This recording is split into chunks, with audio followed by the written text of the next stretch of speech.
j'ai surtout répondu en indiquant l'action dévastatrice et très dangereuse du président Loukachenko, qui est totalement condamnable, qui est à l'origine de cette crise, parce que c'est une crise migratoire artificielle qui a été organisée et maîtrisée et instrumentalisée en vue de provoquer l'Union européenne. Vous avez fait des remarques sur la Pologne que je partage.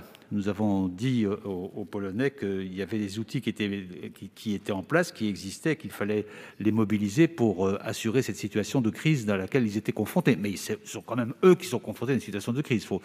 Il faut pas, je ne mets pas évidemment au même niveau les deux actions. Cela, de toute façon, nous amène à la nécessité d'accélérer le pacte asile-migration. De toute façon, la nouveauté, c'est que dans le pacte asile-migration, parfois, les pays de première entrée, ou dans les discussions qui peuvent avoir lieu sur la mise en œuvre du pacte asile-migration, les pays de première entrée étaient identifiés comme des pays qui devaient bien se débrouiller tout seuls. Mais maintenant, il apparaît, c'est un résultat peut-être positif d'une certaine manière de l'aggravation de la situation en Bélarus et à la frontière polonaise, c'est que tout pays peut devenir un pays de première entrée.